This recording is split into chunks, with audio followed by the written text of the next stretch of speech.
وقل رب زدني علما. إن الحمد لله نحمده ونستعينه ونستغفره ونعوذ بالله من شرور أنفسنا ومن سيئات أعمالنا. من يهده الله فلا مضل له ومن يضلل فلا هادي له. وأشهد أن لا إله إلا الله وحده لا شريك له وأشهد أن محمدًا عبد الله ورسوله. أما بعد فإن أصدق الحديث كتاب الله جل وعلا وخير الهدي هدي محمد صلى الله عليه وسلم وشر الأمور محدثاتها وكل محدثة بدعة وكل بدعة ضلالة وكل ضلالة في النار. أما بعد. Nous sommes arrivés au chapitre du lavage des parties intimes et des règles de bienséance à adopter lorsque l'on fait ses besoins. Ici, lorsqu'on parle du lavage des parties intimes, le terme en arabe utilisé est al-istinja. Ça signifie, chez les savants de la jurisprudence, du fiqh, purifier les souillures qui se trouvent sur les deux voies naturelles en utilisant l'eau ou les pierres, suivant le cas. Bien que d'une manière générale, on utilise le terme de istinja lorsque l'on parle du lavage avec l'eau. Mais si on revient dans les premiers livres des jurisconsultes, on voit que le terme de istinja est parfois employé lorsqu'il s'agit d'un lavage avec l'eau ou lorsqu'il s'agit d'un essuyage avec les pierres ou autres, des parties intimes. Car l'istinja vient du verbe naja, qui veut dire couper. Naja, najautu shajara.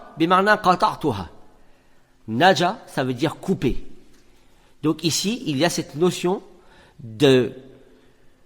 d'évacuer et de couper, de rompre cette souillure qui se trouve sur le corps, en utilisant l'eau ou autre chose.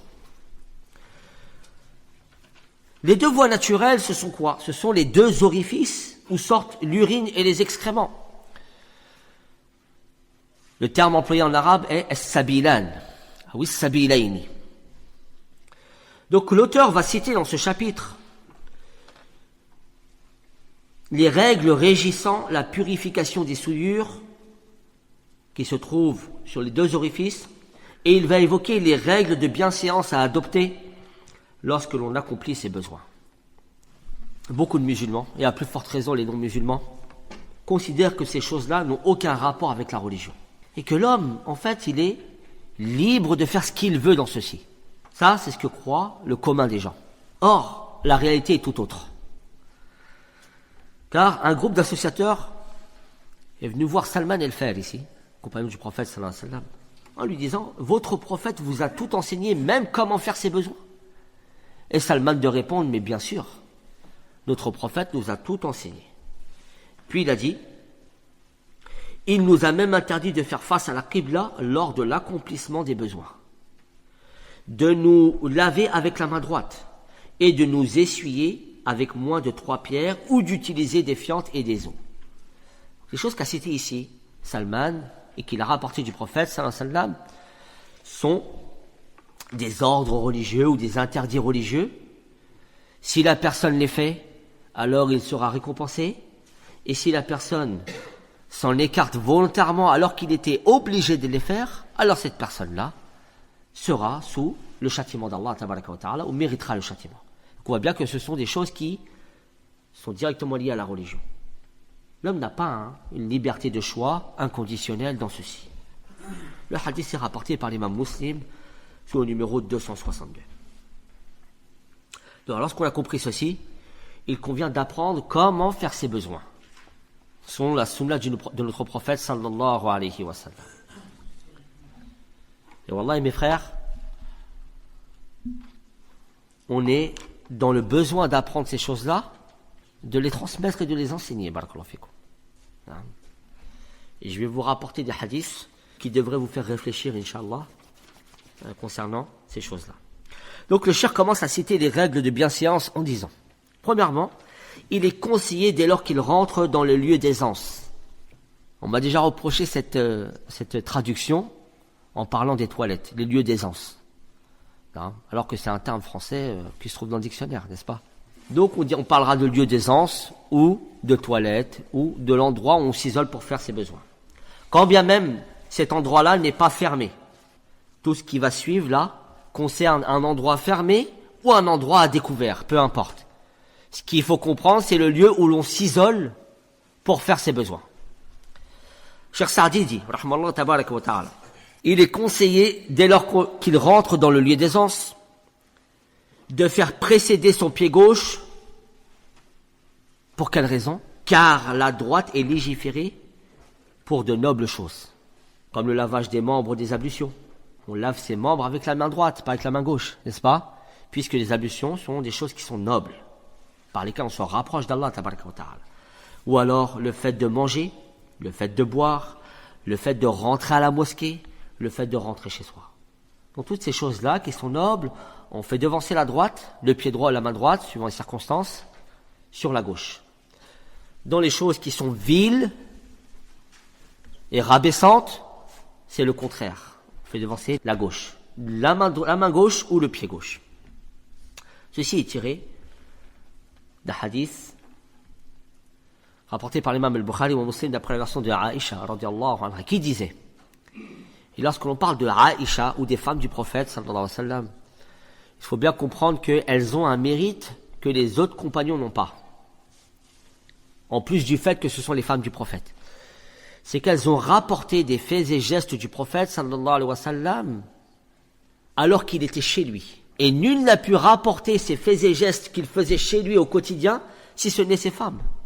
Ou alors son khadim, c'est-à-dire son servant, comme Anas ibn Malik par exemple. Donc toutes les choses qui nous ont été rapportées du prophète sallallahu alayhi wa sallam, de ces faits et gestes qu'il faisait chez lui, tout ceci nous a été rapporté par les femmes du prophète sallallahu alayhi wa sallam, et notamment Aïcha, qui était la plus savante parmi elles. Donc qu'est-ce qu'elle dit Aïcha? Elle nous évoque une chose que faisait le prophète habituellement, quotidiennement. Écoutez bien, elle dit, le prophète aimait commencer par la droite en se chaussant, en se peignant. Il commençait par peigner le côté droit, puis le gauche, en se purifiant. Donc ça, on le verra en détail, Inch'Allah, lorsque l'on abordera le chapitre des ablutions. Et dans toute chose noble. Ce hadith a été rapporté par l'imam al-Bukhari ou Muslim. Voilà pourquoi l'imam Sa'di dit que il convient de faire précéder d'abord, en rentrant dans la toilette, le pied gauche avant le pied droit. Et lorsqu'on en sortira, on fait d'abord devancer le pied droit avant le pied gauche. Puis il dit Bismillah, Allahumma inni a'udhu bika min al-khubsi wal khaba'ith. Puis il dit Bismillah. Donc ici, il cite deux choses, mais ceci est tiré de deux hadiths différents. Le premier hadith, c'est le hadith d'Ali ibn Abi Talib radiyallahu tabaraka wa ta'ala anhu, où le prophète a dit sallallahu alayhi wa sallam, le voile qu'il y aura entre les yeux des djinns et la nudité des fils d'Adam, lorsqu'il rentre aux toilettes, sera dès lors qu'il dira Bismillah. Dès lors que tu dis Bismillah, et ceci n'est pas restrictif aux toilettes, dès lors que la personne se met toute nue, pour se déshabiller par exemple, il dit Bismillah, afin d'être préservé du regard des djinns. Ce hadith a été rapporté par l'imam al-Tirmidhi et authentifié par Cheikh al-Albani au numéro 606. Donc, comme il va être amené à se découvrir dans les toilettes, avant de rentrer, il dit Bismillah. Ça, c'est déjà la première chose. Deuxième chose, il fait cette dora importante, où il demande protection auprès d'Allah tabaraka wa ta'ala contre al-khubth ou al-khaba'ith. Les savants ont deux explications sur al-khubth ou al-khaba'ith suivant la façon dont on prononce le premier terme, al-khubth. Si on dit khubuth, khubuthu, khubuthi, avec une damma sur le bas, alors al-khubuth c'est un pluriel, c'est le pluriel de khabith. Et khabith ici ça veut dire les djinns ou les démons, afwan. Les démons qui sont les djinns mécréants, les démons mâles. Mâle, M-A-L-E. Masculin, le genre. Wal khaba'ith, c'est le pluriel de khabithatun, qui sont les démons femelles. Donc concrètement, ça veut dire, oh Allah, je cherche protection auprès de toi contre les démons mâles et femelles. Ça, c'est la première compréhension de ce hadith. Deuxième compréhension, c'est si on dit Allahumma inni a'udhu bika min al-khubthi. Al-khubth, en mettant un soukoun sur le bas. Le sens est tout autre. Al-khubth, c'est le mal. Le mal dans toutes ses formes. Si on le prononce comme ça, alors khaba'ith, il aura le sens de toutes les créatures mauvaises et préjudiciables. Donc c'est comme si je disais, ô Seigneur, je cherche protection auprès de toi contre le mal, d'une manière générale, et contre toutes les mauvaises créatures. Cette deuxième formulation, les deux elles sont authentiques. La deuxième, c'est celle qui est la plus répandue, et c'est celle qui a le sens le plus fort. Pour quelle raison? Car le deuxième sens reprend le premier. Puisque lorsque je cherche protection contre le mal et contre les mauvaises créatures, dans les mauvaises créatures, il y a qui? Les démons mâles et femelles.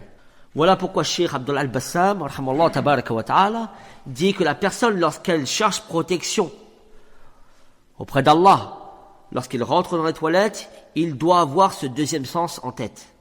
Car il englobe beaucoup plus de choses. Allahumma inni a'udhu bika min al-khubthi. Khubthi, et non pas khubuthi, wal khaba'ithi. Il faut savoir que les endroits réservés à l'accomplissement des besoins sont des endroits mauvais et impurs et constituent un foyer et un refuge pour les démons. Car eux-mêmes sont maléfiques. Quand on parle de démons, shayatin, on parle des djinns mécréants, on ne parle pas des djinns musulmans. Faites la différence entre les deux, barakallahu fikum. Les djinns musulmans ne restent pas dans ces endroits-là. Allah dit, tabaraka wa ta'ala, les mauvais aux mauvaises. C'est-à-dire qu'il y a une corrélation, une acclimatation des gens mauvais aux endroits mauvais. Ils s'acclimatent facilement. Il est donc tout à fait approprié que la personne cherche protection et immunité auprès d'Allah dès qu'il rentre dans ces endroits-là.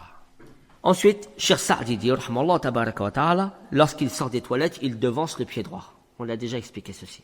Quatrièmement, il dit, j'implore ton pardon, ô Allah. J'implore ton pardon. Ghufranak. Ça, c'est tiré d'un hadith authentique, le hadith de Aïcha, qui justement, elle décrivait les actes quotidiens du prophète, sallallahu alayhi wa sallam. Et elle dit que le prophète, dès qu'il sortait des lieux d'aisance, disait, ô Allah, j'implore ton pardon. Là, hadith authentique, rapporté par Tirmidhi et Abu Daoud et authentifié par Cheikh al-Albani. Rahmallah, tabarak wa ta'ala, wa rahmatullahi ala al-jami'. Par contre, ce qu'a cité Cheikh Sa'di, la deuxième formulation, Alhamdulillahi alladhi azhaba anni al-adha wa afani. C'est-à-dire, toutes les louanges appartiennent exclusivement à Allah qui a évacué de moi ces mauvaises choses, en parlant des impuretés, et m'a préservé. Ceci, c'est tiré d'un hadith, mais qui est faible au regard de sa chaîne de transmission. Donc, il ne peut constituer une preuve sur laquelle on s'appuie. Donc on n'a pas le droit de le faire. Barakallahu fikum. Donc le hadith est faible.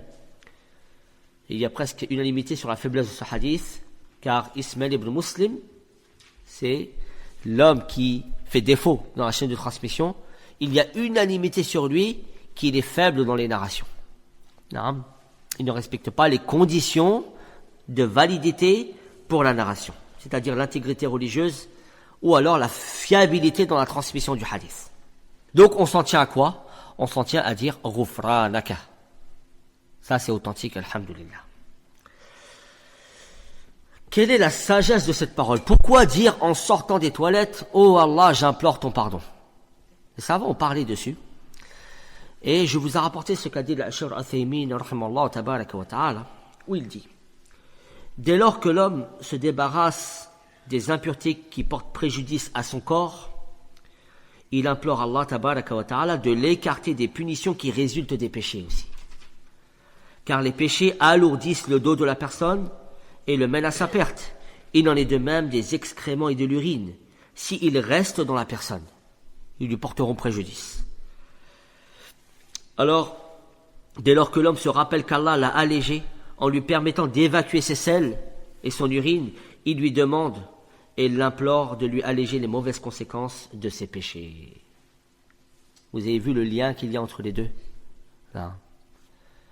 Il y a un préjudice corporel et la personne, lorsqu'elle sort des toilettes, elle demande à Allah qu'il lui efface un préjudice moral, c'est-à-dire les péchés.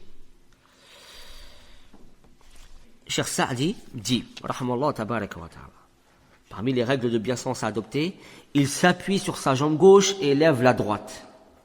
Là, il donne une façon de s'asseoir lorsqu'on fait ses besoins. Or, cette façon-là, elle est prise d'un hadith, le hadith de Suraqat ibn Malik, ibn Ju'shum, mais le hadith aussi est faible. Il est faible pour plusieurs raisons, pas une seule. Il y a des hommes manquants dans la chaîne. Bref, tout ceci sont des causes qui invalident le hadith, qui l'invalident. Le hadith est faible. Entre parenthèses, là j'ouvre une parenthèse, il n'y a pas un hadith authentique dans la sunna nous montrant une manière précise de s'asseoir pour faire ses besoins. Donc, on reste sur la permissivité, c'est-à-dire que l'homme a le choix de s'asseoir comme il veut pour faire ce besoin. Mais à condition qu'il fasse attention de ne pas souiller son corps ou ses vêtements lorsqu'il fait ses besoins. On va voir qu'il y a plusieurs choses à prendre en considération dans ce cas-là. Puis l'imam Sa'di dit, et il se cache derrière un mur ou autre et s'éloigne s'il est à terrain découvert. Il se cache derrière un mur ou autre et il s'éloigne s'il est à terrain découvert. Ici, on comprend bien qu'il se cache derrière un mur ou autre, c'est lorsqu'il est résident. Et s'il est à terrain découvert, on comprend qu'en général, c'est lorsqu'il est en voyage.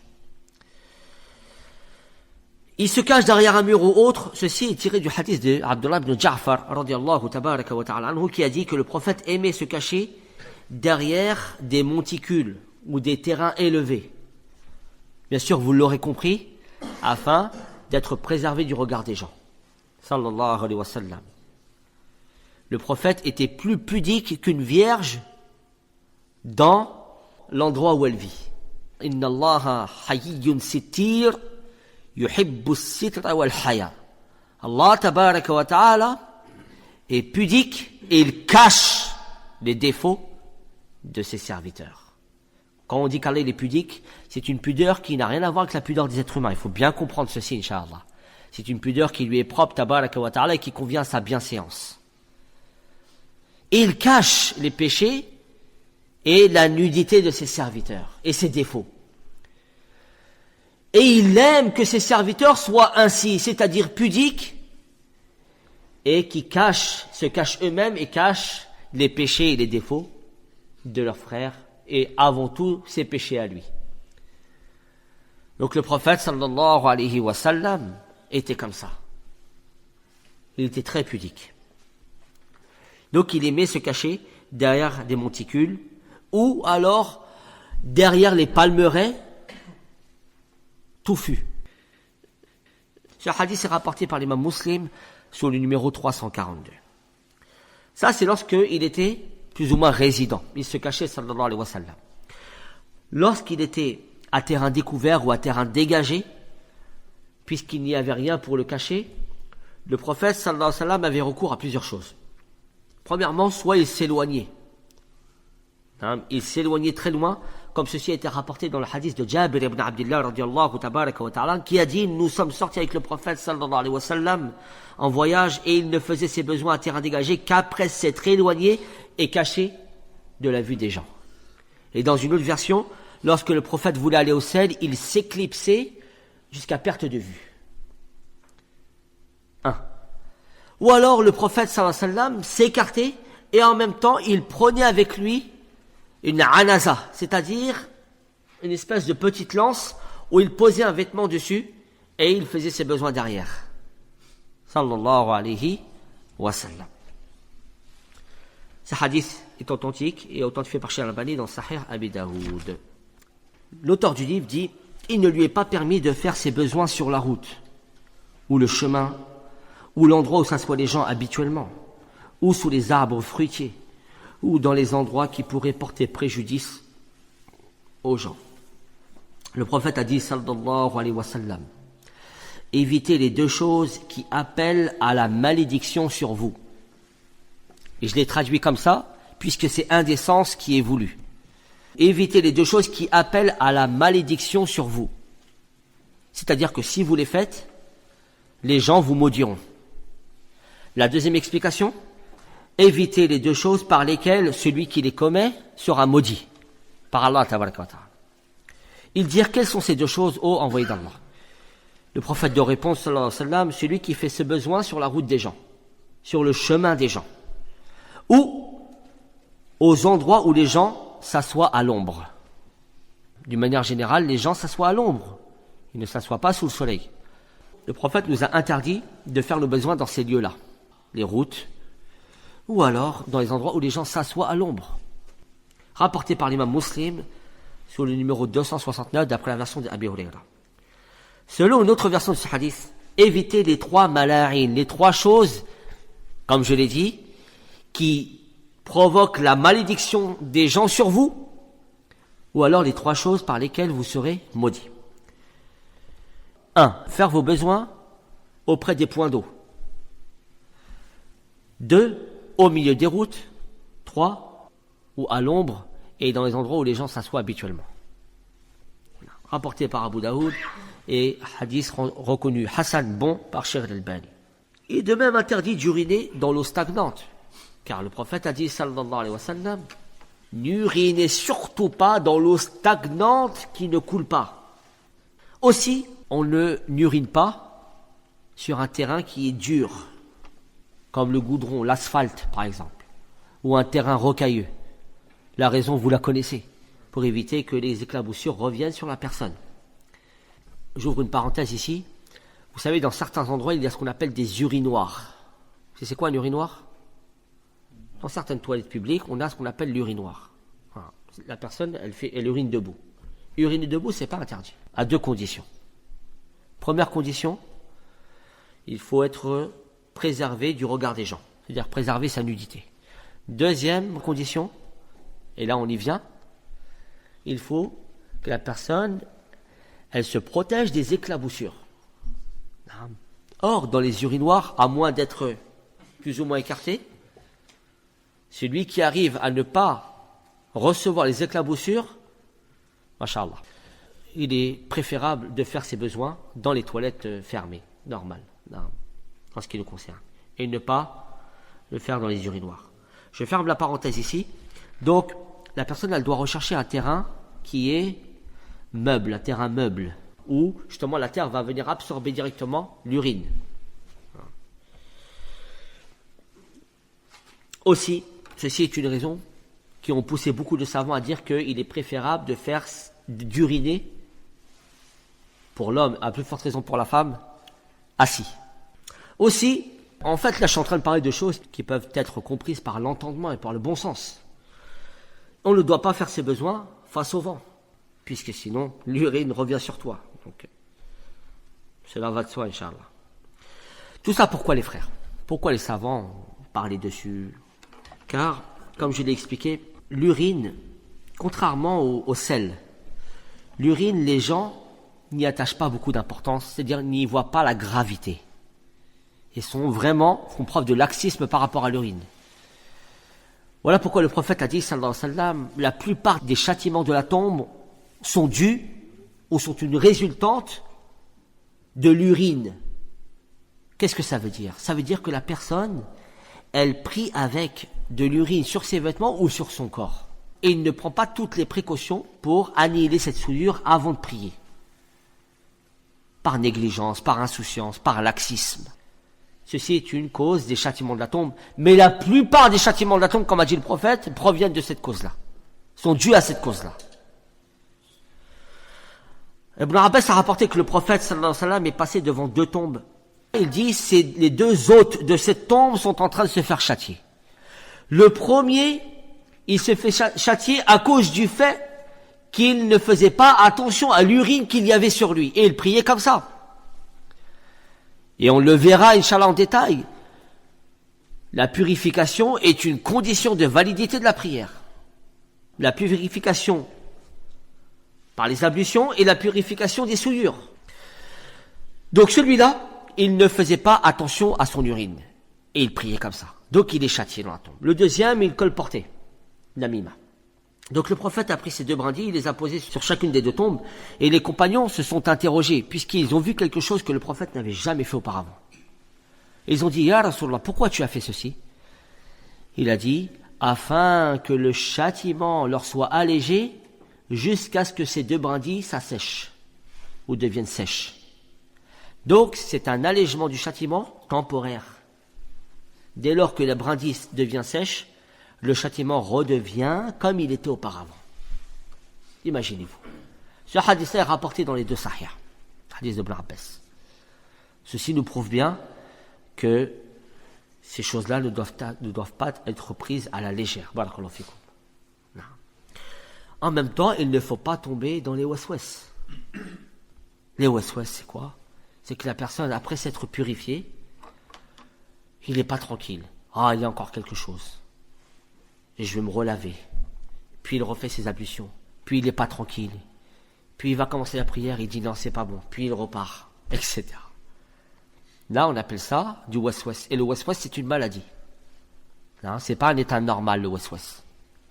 Rappelez-vous ce qu'on avait dit dans le cours précédemment, que la personne, dès lors que elle est sûre de s'être purifiée, alhamdulillah, il reste sur cette certitude jusqu'à ce que la certitude de la souillure vienne.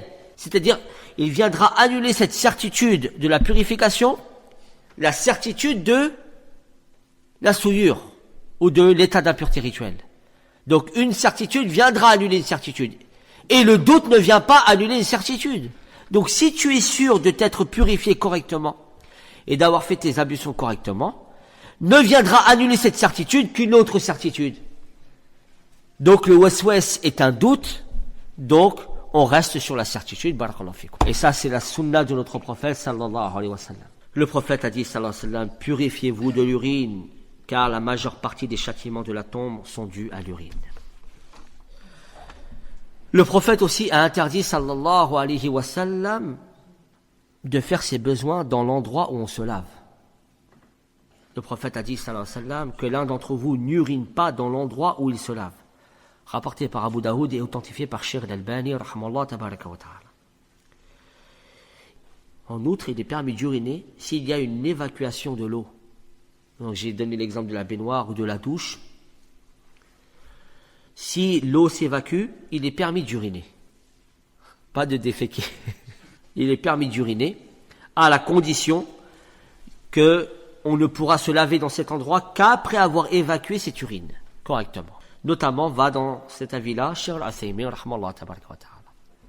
Mais si vous avez des toilettes à côté, il est préférable d'uriner dans les toilettes et de garder l'endroit où on se lave pour se laver exclusivement. Barakallahu fikum. En résumé de tout ce qui a été dit, la personne, premièrement, lorsqu'elle veut accomplir ses besoins, elle se cache. 1. À défaut de se cacher, elle s'éloigne, s'il y a un terrain dégagé et découvert. Avant d'entrer dans le lieu d'aisance, ou de rentrer dans l'endroit où il va faire ses besoins, il dit quoi? Bismillah. Pour quelle raison? Pour être préservé du regard des djinns, et notamment des shayatins. Troisièmement, qu'est-ce qu'il dit? A'udhu billah minal khubthi wal khaba'ithi. Il cherche protection auprès d'Allah tabaraka wa ta'ala contre tout mal. Ensuite, il commence à rentrer et il fait devancer quel pied? Il fait devancer le pied gauche, puisque les toilettes sont un endroit qui est considéré comme un endroit impur et mauvais. Puis, et là on va y venir inshallah tabaraka wa ta'ala, il se détourne de la qibla, c'est-à-dire qu'il ne fait ni face à la qibla, ni il lui tourne le dos. On va venir en détail sur ça inshallah tabaraka wa ta'ala. Dans les toilettes, il n'évoque pas le nom d'Allah, donc il ne lit pas de Coran, il ne fait pas de zikr, il ne révise pas un matn, où il y a des hadiths, comme l'a dit l'imam Hafid al-Hakami, wa zikra qaddis. Le zikr, l'évocation qaddis, c'est-à-dire purifie cette invocation de cet endroit, littéralement. N'évoque pas Allah dans cet endroit-là.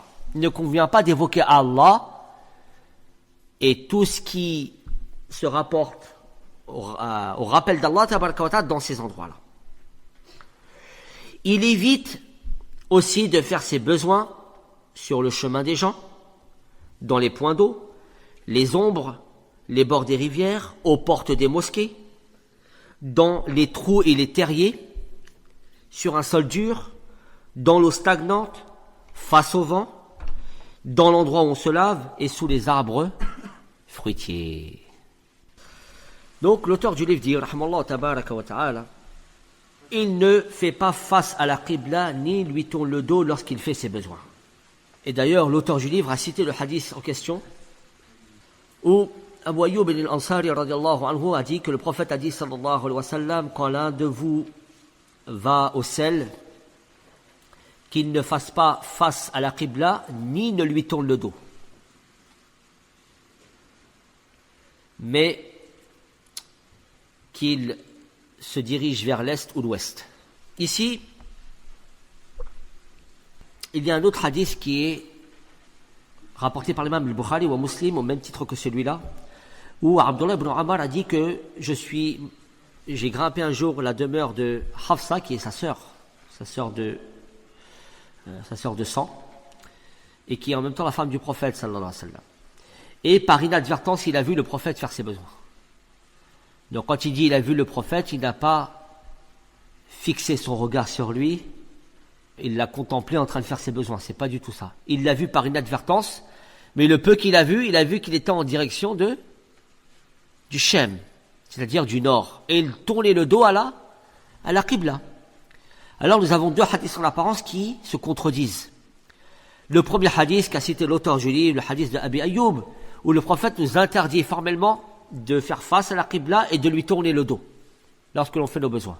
Et le hadith de Ibn Omar où le prophète lui a tourné le dos à la qibla. Alors, les savants, au regard de ceci, ont divergé.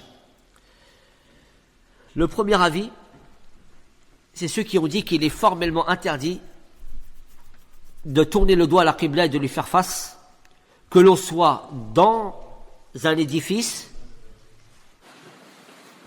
ou que l'on soit à l'extérieur. Il est strictement interdit de faire face à la qibla et de lui tourner le dos, en prenant comme preuve la parole du prophète sallallahu alayhi wa sallam dans le hadith de Abi Ayyub al-Ansari. Et ils disent que le hadith de Abdullah ibn Omar, lorsque le prophète a fait ses besoins et a tourné le dos à la Kaaba, ceci est soit abrogé par le hadith de Abi Ayyub, donc le prophète avait fait ça avant, et ensuite la parole est venue abroger son acte. Ou alors d'autres savants ont dit que c'est spécifique au prophète sallallahu alayhi wa sallam. Deuxième chose, ils disent que entre une parole du prophète et un acte du prophète, il faut toujours prendre en considération la parole du prophète. Pour quelle raison? Car l'acte peut être sujet à quelque chose de spécifique au prophète sallallahu alayhi wa sallam. Le prophète a pu faire un acte qui est propre à lui, alors qu'une parole, si le prophète l'a dite, dans ce cas-là il n'y a plus d'ambiguïté, il n'y a plus d'éventualité, c'est que c'est un ordre pour tout le monde. Donc ils disent, sur la base de ceci, la parole du prophète dans le hadith de Abi Ayyub, elle prévaut sur son acte, donc l'interdiction est formelle dans tous les cas. Voilà l'avis de ces savants-là, entre autres Abu Huraira, parmi les compagnons, Abu Ayyub, celui qui a rapporté le hadith, Abdullah ibn Mas'ud, on a aussi l'imam al-Nakha'i, on a Abu Hanifa, on a Cheikh l'Islam Ibn al-Qayyim, et à notre époque, Cheikh al-Albani. Et il s'appuie aussi sur le hadith où le prophète a vu un crachat sur le mur de la mosquée face à la qibla. Et le prophète a interdit ceci, en disant que la qibla est honorée et on ne doit pas cracher en direction de la qibla. Celui qui veut cracher, qu'il crache à droite ou à gauche. C'est un hadith rapporté par l'imam al-Bukhari. Sur la base de ce hadith, ceux qui voient cet avis disent que, puisqu'il est interdit de cracher en direction de la qibla, à plus forte raison de faire face à la qibla en faisant ses besoins. C'est un avis qui est très fort. Le deuxième avis, c'est ceux qui ont rassemblé de hadiths en disant que ce qui est interdit, c'est de faire face à la qibla et de lui tourner le dos lorsqu'on est dehors, dans un terrain dégagé. Par contre, lorsqu'on est dans des toilettes fermées, alors dans ce cas-là, il est permis de faire face à la qibla ou de lui tourner le dos. Ça, c'est l'avis de l'imam Malik, l'imam Shafi'i, une version de l'imam Ahmed, qui est le plus connu chez lui, et de Cheikh Ibn Baz. Troisième avis, Cheikh Al-Uthaymin, il est un peu plus précis. Il dit la permission est seulement de tourner le dos à la Qibla, et ceci, il dit, car on s'appuie sur le hadith d'Ibn Umar. Ibn Umar, il a vu le prophète tourner le dos à la Qibla. Donc, ce qui nous est permis, c'est ceci seulement. On s'en tient au dalil. Quatrième avis, c'est ceux qui disent qu'il est permis de faire face à la Qibla ou de lui tourner le dos dans toutes les situations. C'est l'avis de Aïcha, de Urwa et de Rabi'a. C'est un avis qui est faible, puisque l'interdiction est là. Aïcha n'a pas eu connaissance de la parole d'Abi Ayyub. Et enfin, le dernier avis, c'est ceux qui disent qu'il s'est déconseillé. Comme l'a dit l'imam San'ani, rahmallahu tabarak wa ta'ala. Et l'imam Abdurrahman ibn Sa'di dit dans l'Umdatul Ahkam, dans l'explication de l'Umda, il dit c'est déconseillé de faire face à la Qibla ou de lui tourner le dos dans une structure, bien sûr, sauf si on est dans le besoin. Dans ce cas-là, il n'y a pas de mal. Alors, voilà les avis un petit peu sur cette problématique. Cheikh Ibn Baz et Cheikh Al-Uthaymin rahmatullahi tabaraka wa ta'ala alayhima disent que malgré le fait qu'il est permis dans une structure, dans des toilettes fermées, de tourner le dos à la Qibla, et pour Cheikh Ibn Baz de tourner le dos et de faire face, malgré ceci, ils disent qu'il est préférable de ne pas le faire, afin de sortir de toute divergence et de tout acte préjudiciable. Donc, barakallahu fikum, au final, qu'est-ce que l'on fait? On s'efforce à se tourner hors de la Qibla, c'est-à-dire pour nous, sud-ouest, nord-est. Sud-ouest, nord-est. Non. Pourquoi les savants ont divergé sur ça? Car la Kaaba, vénérée, la demeure d'Allah, tabaraka wa ta'ala, est la Qibla des musulmans. Et Allah a ordonné à ses serviteurs à se diriger vers cette Qibla dans la meilleure situation dans laquelle ils puissent être, c'est-à-dire la prière. Il leur a épargné d'avoir pour Qibla cette Kaaba afin qu'ils soient dans une situation vile, c'est-à-dire le fait de faire ses besoins. Donc se diriger vers la Kaaba en faisant ses besoins est un manquement dans l'honneur qu'on doit donner à cette Kaaba, dans la vénération qu'on doit lui donner. Le prophète sallallahu alayhi wa sallam nous a donc ordonné de s'en détourner. Dès qu'il a accompli ses besoins, et là on va entrer dans une autre problématique qu'on appelle l'essuyage des parties intimes. Il s'essuie, comme le dit l'auteur, rahmallahu tabaraka wa ta'ala, dès lors qu'il a accompli ses besoins, il s'essuie avec 3 pierres ou autres, purifiant l'endroit, puis il se lave à l'eau. L'auteur du livre appelle à une problématique de jurisprudence bien connue qu'on appelle l'istijmar, c'est-à-dire le lavage avec les pierres ou l'essuyage plutôt avec les pierres. Vous regardez, vous constaterez que dans les livres de jurisprudence, on parle d'abord de istijmar, qui est l'essuyage avec les pierres, avant de parler de istinja, qui est le lavage avec l'eau. Pour quelle raison? Car dans les premiers temps, c'était la norme, au regard du manque d'eau qu'il y avait dans les pays, notamment dans les pays désertiques. L'eau était une denrée rare. Donc les gens, ils se purifiaient d'une manière générale avec les pierres, avec l'essuyage. Donc les savants mettent en avant la problématique de l'istijmar, l'essuyage avec les pierres, avant celle du lavage avec l'eau. Bien qu'à notre époque, on est plus concernés par la deuxième, n'est-ce pas? Quel est le statut juridique de l'essuyage? Donc lorsque l'on revient des selles, la majorité des savants voient que c'est une obligation de se purifier, soit par l'essuyage, soit par le lavage. Il n'y a que les Ahnaf, c'est-à-dire ceux de l'école d'Abi Hanifa, qui voient que c'est une sunna seulement. Quelle est la modalité? Comment doit-on se purifier des souillures qui sont sur les 2 orifices ou les 2 voies naturelles? Concernant les stijma, l'essuyage avec les pierres, il faut utiliser au minimum 3 pierres, ou alors 3 essuyages. Certains voient qu'il faut 3 pierres différentes, d'autres voient que avec une seule pierre de 3 essuyages, si la pierre est assez grande.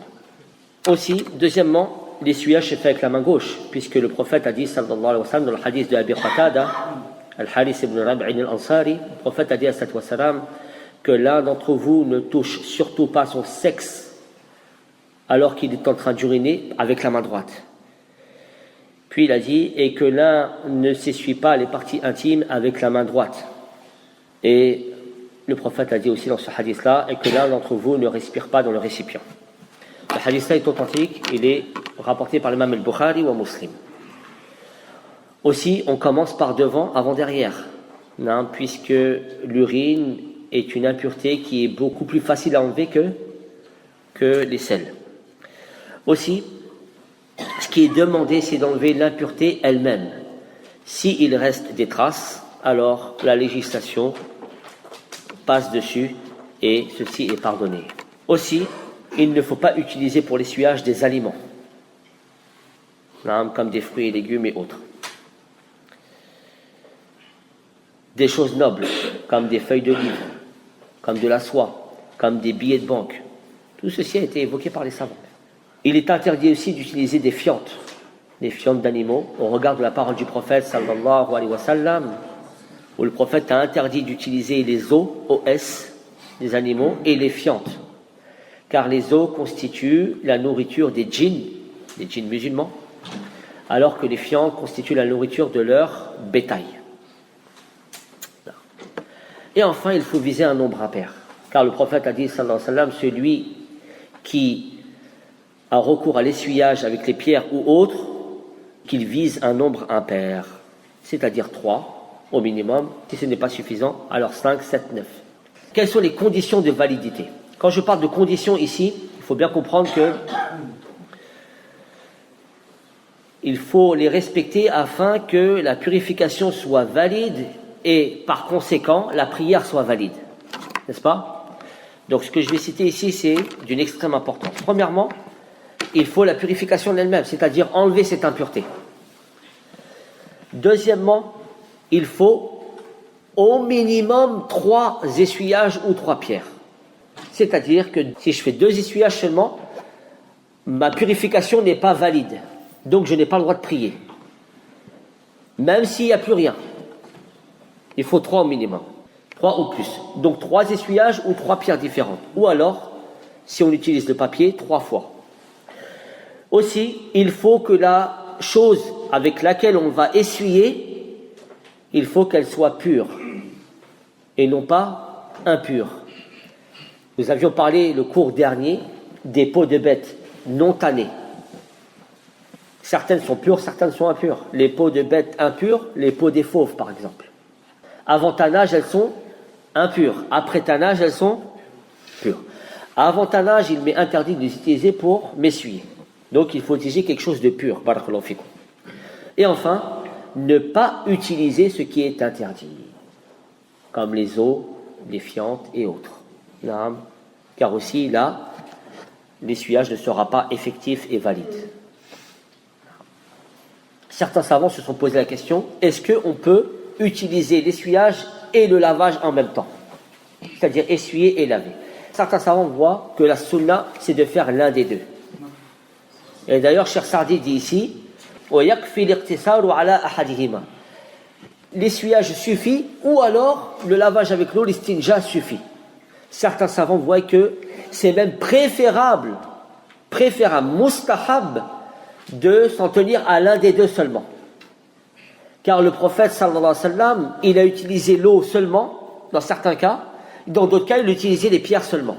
Il n'a jamais regroupé entre les deux, sallallahu alayhi wa sallam. Sur la base de ceci, ces savants disent que la sunna, c'est de faire soit l'un, soit l'autre. D'autres savants voient qu'il est bien et même convenable de faire les deux, en commençant par l'essuyage et ensuite le lavage. C'est d'ailleurs l'avis de l'imam al-Nawawi et à notre époque de Cheikh al-Uthaymin, rahmallahu tabaraka wa ta'ala. Donc l'auteur du livre dit, il peut s'en tenir à l'un des deux seulement, et il ne doit pas faire l'essuyage avec les fientes, ni avec les os, comme le prophète nous l'a interdit, sallallahu alayhi wa sallam. Et il est aussi interdit de s'essuyer avec toute chose qui a de la valeur, une valeur intrinsèque ou autre. Comme on l'a expliqué par exemple, des feuilles de livre, ou la soie, qui a une valeur, la soie c'est une valeur, ou alors avec de l'or, ou de l'argent, ou des billets de banque, bref, ou alors avec des aliments, et toutes ces choses-là. Wallahu a'lam, wa sallallahu wa sallam ala nabiyyina Muhammad, wa subhanaka Allahumma wa bihamdika, ashhadu an la ilaha illa anta astaghfiruka wa atubu ilayk, barakallahu fikum. وقل رب زدني علما